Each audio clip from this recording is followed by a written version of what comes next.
Shalom jemaat yang dikasihi Tuhan, sukacita yang besar bagi saya menjumpai saudara di hari Minggu ini.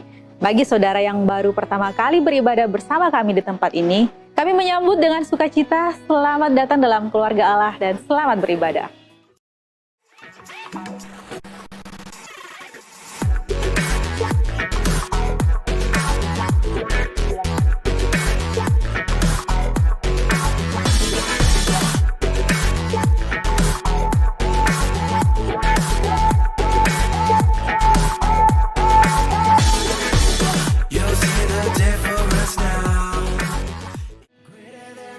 Terima kasih kepada seluruh jemaat yang dengan setia beribadah setiap hari minggunya. Berikut adalah cuplikan ibadah fellowship minggu lalu.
Ibadah Youth Break setiap hari Sabtu jam 5 sore di lantai 3 Abalok, Bali.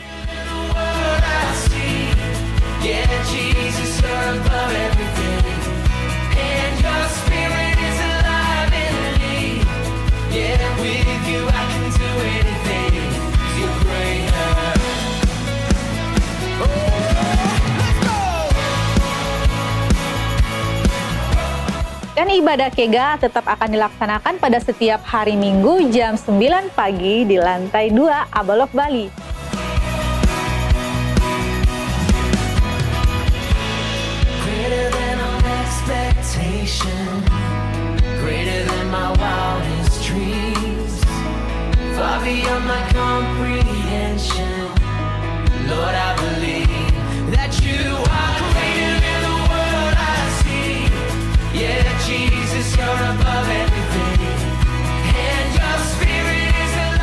Di minggu pertama bulan November ini, kita akan beribadah bersama-sama secara korporat dalam ibadah perjamuan kudus.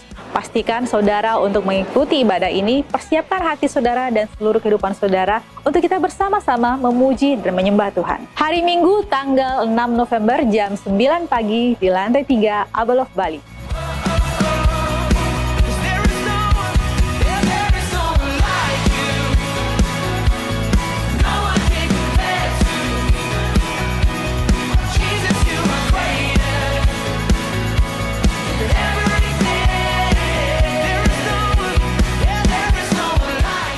Firman Tuhan dalam Mazmur 20 ayat 2-5 berbunyi, "Kiranya Tuhan menjawab engkau pada waktu kesesakan. Kiranya nama Allah Yakub membentengi engkau. Kiranya dikirimnya bantuan kepadamu dari tempat kudus dan disokongnya engkau dari Sion. Kiranya diingatnya segala korban persembahanmu dan disukainya korban bakaranmu. Kiranya diberikannya kepadamu apa yang kau kehendaki dan dijadikannya berhasil apa yang kau rancangkan." Demikian Aba News Update untuk minggu ini. Kami segenap kru yang bertugas mengucapkan terima kasih banyak atas perhatian saudara dan selamat beribadah. Tuhan Yesus memberkati.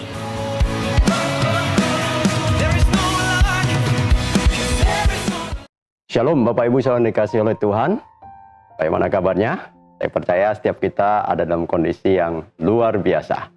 Ya, tanpa terasa kita sudah memasuki minggu terakhir di bulan yang ke-10 tahun 2022 ini. 2 bulan lagi kita akan meninggalkan tahun 2022. Bapak Ibu semua dikasih oleh Tuhan, ya, kita sebagai jemaat lokal di Bali, ya, terus belajar bagaimana kita bisa hidup, ya, dengan budaya kerajaan surga. Bukan hanya menghidupinya, tetapi bagaimana kita bisa mempraktekkan di dalam kehidupan kita sehari-hari. Ya, nah pertanyaannya adalah siapakah sebenarnya ya orang-orang yang bisa mempraktekkan ya budaya atau gaya hidup dari kerajaan Allah tersebut? Atau mungkin katakanlah yang bisa mempraktekkan gaya hidup yang sesungguhnya. Ya, tentunya orang-orang yang sudah bertumbuh dewasa, ya, bukan anak-anak lagi. Sebab kalau anak-anak biasanya melakukan sesuatu itu karena apa? Karena disuruh, ya.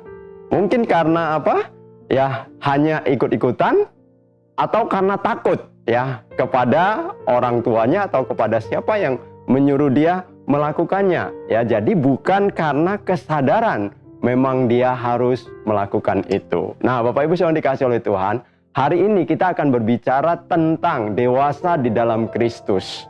Ketika kita bertumbuh dewasa, ya itulah yang akan memampukan kita melakukan gaya hidup kerajaan Allah atau budaya kerajaan Allah itu secara natural, secara kesadaran, karena kita tahu kita harus melakukan itu. Ya, nah, orang seperti apakah yang dikatakan mereka itu sudah dewasa? Ya, dalam kehidupan kita dah sehari-hari, ya, seseorang dikatakan dewasa karena apa? Apa karena usianya yang sudah bertambah, ya? Atau karena kalau laki-laki sudah lebat atau panjang kumisnya? Ya, tentunya ya itu tidak bisa menjamin kedewasaan seseorang. Karena kalau kita membaca di dalam Kamus Besar Bahasa Indonesia, definisi dari kedewasaan itu atau definisi dari kata dewasa itu adalah matang di dalam berpikir, bertindak, bersikap, dan juga di dalam pandangan. Oke? Seorang anak-anak tidak mungkin matang di dalam mereka berpikir. Yang saya katakan tadi, mereka melakukan segala sesuatu itu ya mungkin hanya karena mereka disuruh, mereka diperintah, ya hanya sekedar ikut-ikutan, atau hanya karena takut, ya tidak dimarahin, atau takut karena ya ada sesuatu ya yang memerintahkan mereka. Jadi Bapak Ibu yang dikasih oleh Tuhan, seseorang dikatakan dewasa ya kalau mereka matang di dalam mereka berpikir, mereka matang di dalam mereka bertindak, mereka matang di dalam mereka bersikap, dan mereka matang di dalam pandangan mereka. Artinya ya mereka bertanggung jawab untuk segala apapun yang mereka putuskan di dalam kehidupan mereka.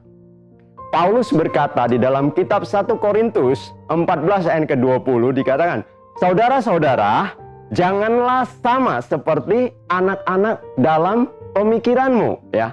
Jadilah anak-anak di dalam kejahatan, tetapi orang dewasa di dalam pemikiran." Ya, pikiran kita harus menjadi dewasa, ya. Katakan anak-anak itu biasanya adalah dalam kejahatan, ya.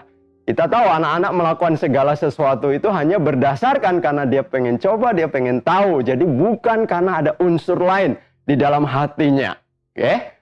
Nah, tapi kalau kita sudah dewasa, maka pemikiran kita juga harus dewasa.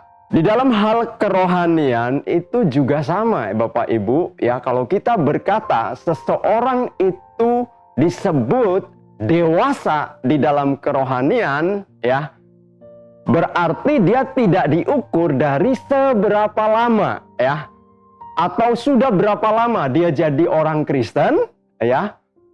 Karena apa? Ada orang yang mulai dari brojol lahir sudah jadi Kristen. Tapi di dalam kenyataannya, kehidupan kerohaniannya masih tetap anak-anak. Bahkan bukan anak-anak, masih bayi kecil, bayi oek, ya. Artinya tidak bertumbuh apa-apa, ya.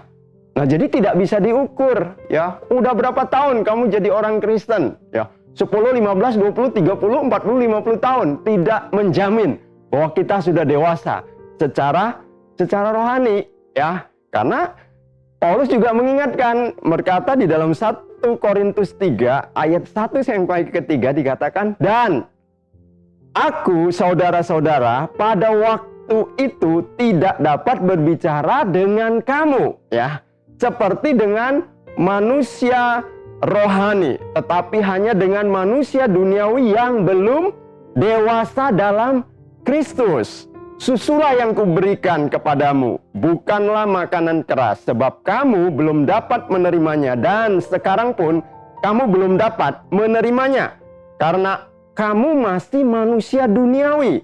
Sebab jika di antara kamu ada iri hati, perselisihan, bukankah hal itu menunjukkan bahwa kamu manusia duniawi dan bahwa kamu hidup secara manusiawi, ya, bayi, ya. Bayi tidak bisa diberi makanan yang keras, ya. Secara pemikiran, ya, tindakan mereka masih seperti anak-anak. Nah, Bapak Ibu, saya ambil sebuah ilustrasi, ya. Seandainya Bapak Ibu punya seorang anak, jika dia masih kecil, ya, lalu satu hari dibawa ajak jalan-jalan ke mall, ya. Lalu dia meminta sesuatu, ya. Anak kecil, ya, dibawa jalan-jalan, ya, masuk ke mall atau supermarket, lalu dia minta sesuatu. Ketika orang tuanya atau Bapak Ibu sebagai orang tua tidak memberikan itu kepada anak yang meminta tadi, bisa saja muncul reaksi dari anak tersebut apa? Ya, dia bisa ngambek pasti, ya dia bisa nangis, dia bisa teriak-teriak, bahkan bisa guling-guling di lantai. Itu anak kecil. Ketika dia tidak bisa mendapatkan apa yang dia mau, ya dia bisa langsung otomatis ya menunjukkan itu, ya, nangis, teriak-teriak atau guling-guling di lantai. Itu kalau anak kecil, ya. Lalu ketika anak Bapak Ibu sudah bertumbuh, ya, umur, ya, 20 tahun atau 22 tahun misalnya. Lalu Bapak Ibu jalan-jalan ke mall bersama dengan anak Bapak Ibu. Lalu anak Bapak Ibu yang sudah umur 20-an tahun tersebut, ya, meminta sesuatu ketika ada di mall dan Bapak Ibu tidak memberikan itu, ya, apa yang terjadi? Apakah anak Bapak Ibu akan nangis, teriak-teriak, guling-guling di lantai? Seandainya kalau itu yang terjadi, ya, apakah bisa disebut anak Bapak Ibu itu sudah dewasa? Sekalipun umurnya sudah mencapai umur kedewasaan, 22 tahun nih. Tapi ketika tidak diberi apa yang dia mau, dia nangis, teriak-teriak, guling-guling. Bukankah akan menjadi sesuatu yang aneh? Seorang anak 20-an tahun, ya nangis, teriak-teriak, guling-guling di mall. Ya, karena dia tidak dikasih apa yang dia inginkan. Jangan heran, di dalam kehidupan kekristenan kita, kadang kita sama seperti anak yang tadi. Secara umurnya kita, mungkin kita sudah lama menjadi orang Kristen, tetapi di dalam pemikiran kita, di dalam sikap hati kita, di dalam tindakan kita, perilaku kita, kita tidak pernah menjadi seseorang yang dewasa. Kita gampang ngambek, gampang kepahitan, gampang marah-marah, ya, gampang tersinggung. Sekalipun umur kekristenannya sudah puluhan tahun. Jangan tanya, apakah itu yang disebut dewasa rohani? Jadi sekali lagi, umur kekristenan kita tidak bisa menjamin kedewasaan di dalam rohani kita. Mari kita cek sama-sama Bapak Ibu. Kalau kita masih sama seperti anak yang umur 20-an tadi, ketika tidak mendapatkan sesuatu, langsung nangis, guling-guling, teriak-teriak, berarti masih kanak-kanak di dalam kekristenan kita, di dalam kehidupan kerohanian kita. Suatu hari saya ditanya tentang seseorang dikatakan dewasa, ya di dalam kekristenan itu, dewasa rohani itu harusnya seperti apa ya?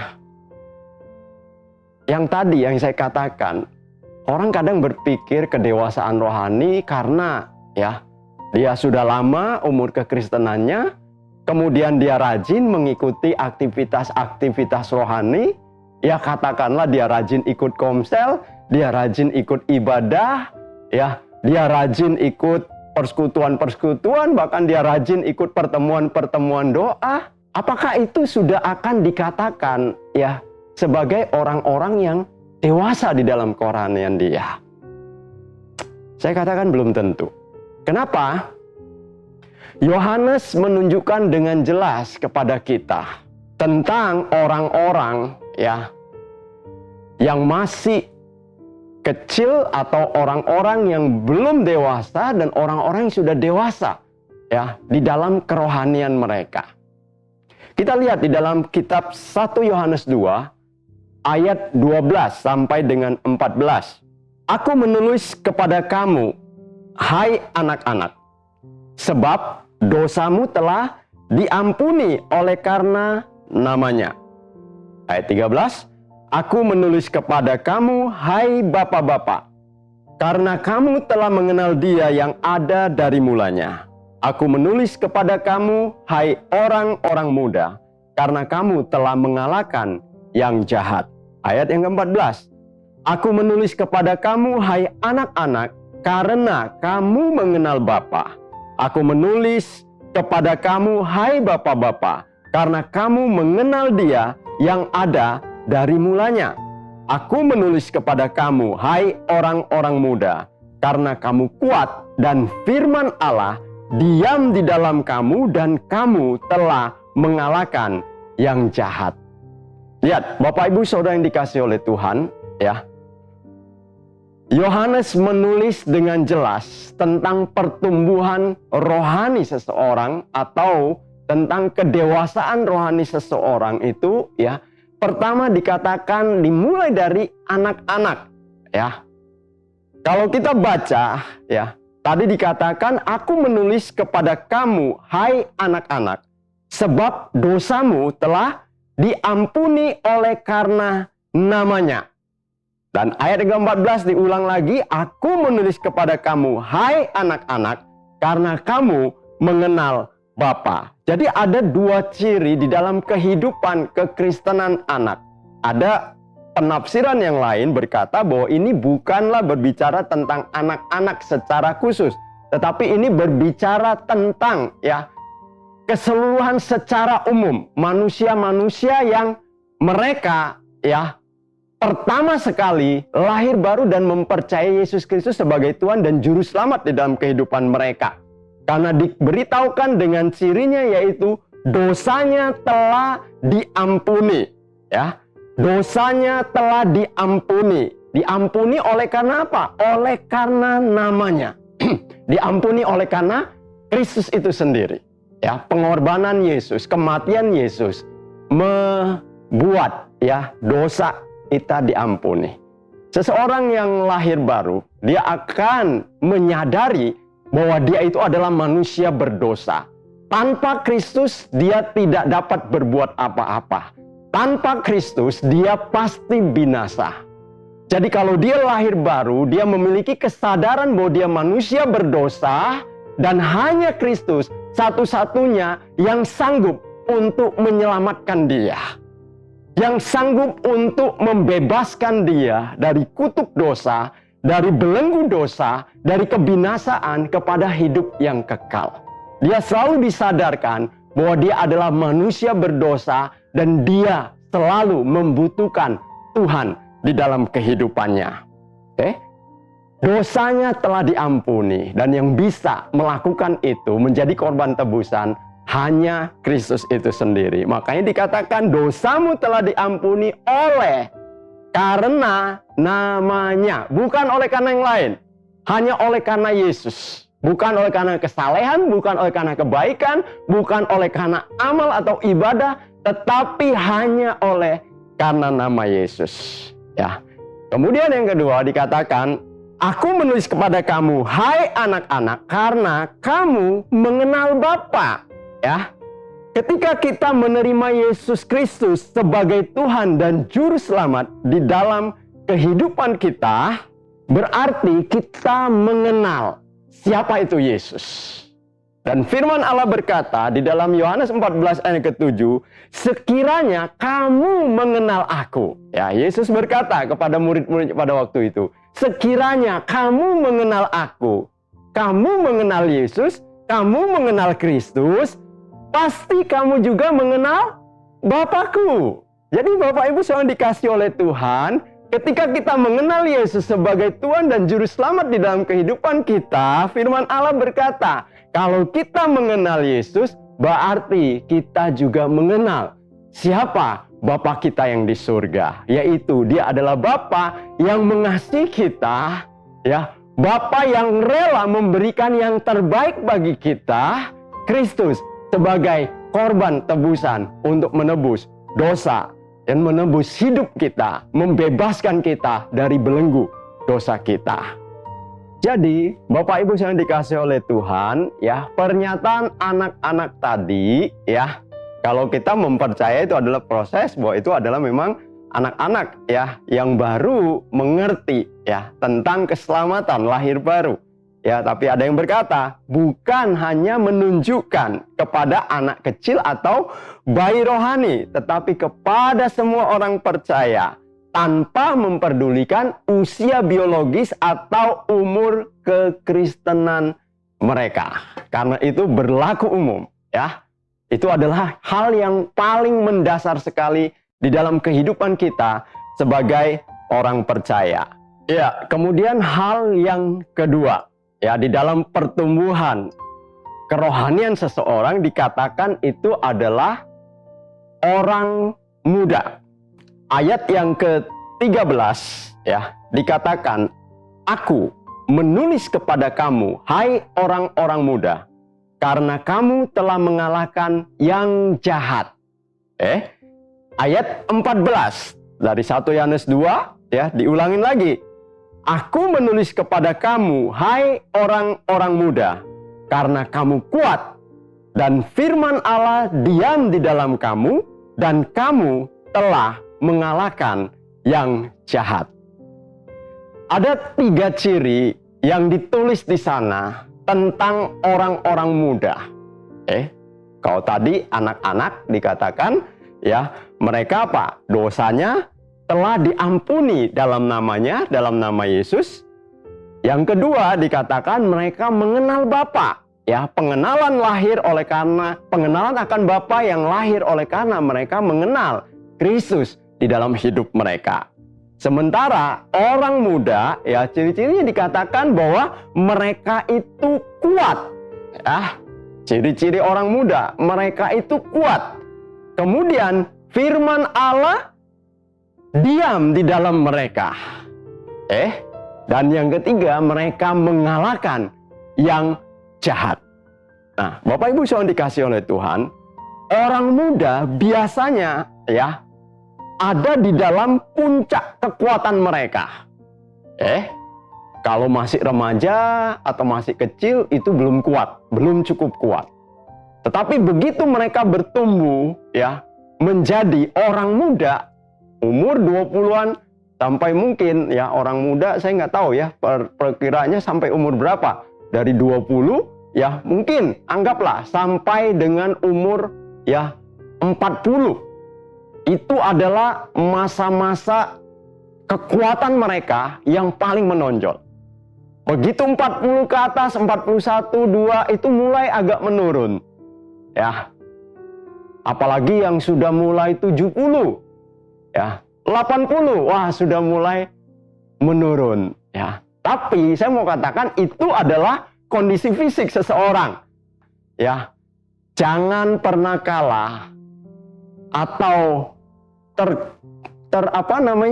tergerus oleh karena usianya kita. Tetapi kita harus tetap memiliki, ya, kekuatan. Karena apa? Ya, karena itu bagian yang penting dalam hidup kita. Kita kembali lagi pada yang tadi. Jadi kuat, ya. Kemudian, ya, orang muda ini kuat. Firman Allah diam di dalamnya dan mereka mengalahkan yang jahat. Ya, orang muda tadi saya katakan adalah ada di dalam puncak kekuatan mereka. Tetapi kekuatan yang sesungguhnya itu ya harus adalah kuat di dalam rohani mereka, kuat di dalam iman mereka. Karena itu yang akan menolong mereka untuk mereka terus berjalan ya di dalam kebenaran Tuhan, di dalam rencana Tuhan. Ada hubungan yang sangat erat ya antara kata kuat, mengalahkan yang jahat, dan firman Allah diam di dalamnya. Bapak Ibu yang dikasih oleh Tuhan, kerohanian kita hanya akan kuat kalau kita ya mengizinkan firman Allah itu menguasai kehidupan kita. Sebab tanpa firman Allah nggak mungkin ya kita akan kuat. Kalau kita tidak kuat, bagaimana mungkin kita bisa mengalahkan yang jahat? Jadi jangan main-main. Rohani kita, roh kita itu butuh untuk dikasih makan. Supaya apa? Supaya dia jadi kuat. Dan makanan roh kita itu adalah firman Allah.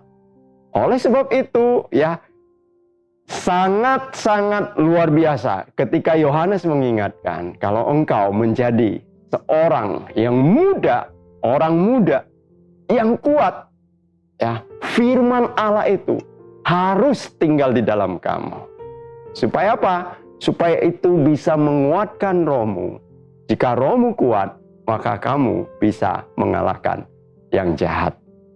Tanpa firman, roh kita akan loyo, letoy, letih, lesu. Ya, 5L. Letih, lesu, lemah, letoy, loyo. Ya. Tetapi ketika kita memberi firman Allah, memberi makan roh kita dengan firman Allah setiap hari, itulah yang akan memberikan kekuatan dan kita bisa mengalahkan yang jahat. Yang ketiga, di dalam pertumbuhan kerohanian kita dikatakan Bapa, ya, anak-anak, orang muda, dan Bapa, ya. Katakan apa? Di dalam 1 Yohanes 2 tadi, ayat yang ke-13 dimulai, aku menulis kepada kamu, hai Bapa-Bapa, karena kamu telah mengenal Dia yang ada dari mulanya. Kemudian diulangin lagi di ayatnya yang ke-14, aku menulis kepada kamu, hai Bapa-Bapa, karena kamu mengenal Dia yang ada dari mulanya, ya. Diulang 2 kali, ya, karena kamu mengenal Dia, mengenal Kristus, mengenal kealahan secara seutuhnya dari mulanya. Bapak Ibu saudara dikasih oleh Tuhan, mengenal di sini ditulis ya di dalam bahasa aslinya itu ginosko. Ginosko artinya itu bukan hanya kenal secara pengetahuan, bukan hanya kenal apa kata orang, bukan hanya kenal dari cerita-ceritanya orang. Tetapi ginosko ini berbicara tentang apa? Mengenal. Mengenal itu dari mengetahui dan mengalami sendiri. Jadi seorang yang bertumbuh menjadi bapa di dalam kerohanian dia adalah mereka mengalami pengalaman-pengalaman iman di dalam kehidupan mereka. Mereka bukan hanya tahu, tetapi mereka bisa mengalami di dalam perjalanan kekristenan mereka, perjalanan iman mereka, bagaimana Allah itu adalah Allah yang nyata. Allah itu bukan hanya Allah seperti atau sekedar yang diceritakan oleh orang. Tetapi itu adalah Allah yang nyata di dalam kehidupan mereka, oleh karena mereka mengalami Allah itu sendiri. Kalau dikatakan bahwa Allah itu adalah Allah penyembuh mereka, maka mereka mengalami Allah sebagai Allah penyembuh. Kalau mereka berkata bahwa Allah itu mengasihi mereka, maka mereka mengalami kasih Allah itu di dalam kehidupan mereka. Kalau mereka berkata bahwa Allah itu adalah Allah yang mencukupi dan memelihara kehidupan mereka, maka mereka mengalami ya pemeliharaan Allah dan kecukupan daripada Allah atas hidup mereka. Jadi, seorang yang bertumbuh menjadi bapak-bapak, kaya akan pengalaman imannya bersama-sama dengan Allah itu sendiri. Jadi Bapak Ibu yang dikasih oleh Tuhan, hari ini ya, ketika kita melihat ciri-ciri dari proses pertumbuhan kerohanian kita sedang ada di mana? Kita hanya sedang ada di permukaan saja, permulaan, seperti anak-anak tadi, mengalami betapa baik luar biasanya Tuhan kita, ya, Yesus sebagai juru selamat dalam kehidupan kita, mengalami penebusan dosa, atau kita sudah menuju kepada proses di mana kita ini sebagai orang-orang muda yang sedang bertumbuh untuk apa? Untuk membangun kekuatan mereka. Tentunya kekuatan di dalam firman. Kekuatan oleh karena pembacaan dan perenungan firman. Supaya kita bisa mengalahkan yang jahat. Atau kita sudah bertumbuh pada tahap menjadi bapak-bapak. Oleh karena demikian banyak hal yang kita alami bersama-sama dengan Allah. Ya, pengalaman-pengalaman iman bersama-sama dengan Allah yang mengubah seluruh kehidupan kita. Hari ini menjadi sesuatu yang penting. Bagaimana kita bisa terus bertumbuh di dalam kehidupan kita. Bertumbuh di dalam kerohanian kita. Supaya kita semakin dewasa di dalam Dia. Jangan hanya umur kekristenan kita saja yang sudah puluhan tahun. Tetapi umur kerohanian kita masih seperti ya bayi kecil atau bayi owek. Kita harus bertumbuh. Petrus mengingatkan kita di dalam kitab 1 Petrus pasal yang kedua ayat 1 sampai ayat yang ketiga. Karena itu buanglah segala kejahatan, segala tipu muslihat, dan segala macam kemunafikan, kedengkian, dan fitnah. Dan jadilah sama seperti bayi yang baru lahir, yang selalu ingin akan air susu yang murni dan yang rohani, supaya olehnya kamu bertumbuh dan beroleh keselamatan, jika kamu benar-benar telah mengecap kebaikan Allah.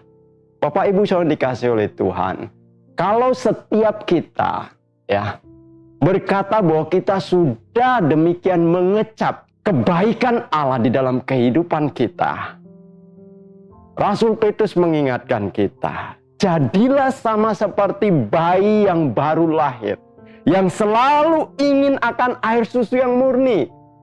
Seorang bayi akan bertumbuh ya jika dia dipenuhi dengan apa? Kecukupan akan gizi. Yang diperoleh dari apa? Tentunya dari air susu. Air susu ibu atau air susu apa yang murni dikatakan. Yang penuh dengan gizi. Yang bisa membantu proses pertumbuhannya.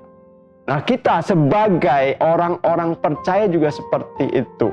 Jangan kita tetap menjadi seperti bayi. Ya. Tidak punya kehausan. Kalau tidak punya kehausan, tidak punya rasa lapar, tidak punya keinginan untuk minum susu, maka kita akan selalu bayi dan tidak akan bertumbuh menjadi dewasa. Hari ini, biarlah kita seperti bayi yang selalu ingin akan apa? Air susu yang murni dan yang rohani. Karena kita bayi rohani, air susu yang murni dan yang rohani, supaya olehnya kita bisa bertumbuh. Jadi miliki terus kehausan, kerinduan akan firman Allah yang menjadi makanan rohani kita, supaya kita semakin hari semakin bertumbuh, semakin dewasa di dalam Kristus, dan kita bisa benar-benar mempraktekkan gaya hidup kerajaan Allah, budaya kerajaan Allah di dalam kehidupan kita sehari-hari. Tema berikutnya yang akan saya sampaikan nanti adalah bagaimana supaya langkah-langkah supaya kita bisa bertumbuh dewasa, dan apa yang menjadi penghalang sehingga kita selalu menjadi bayi rohani yang tidak pernah bertumbuh dewasa. Tunggu sesi berikutnya. Tuhan Yesus memberkati.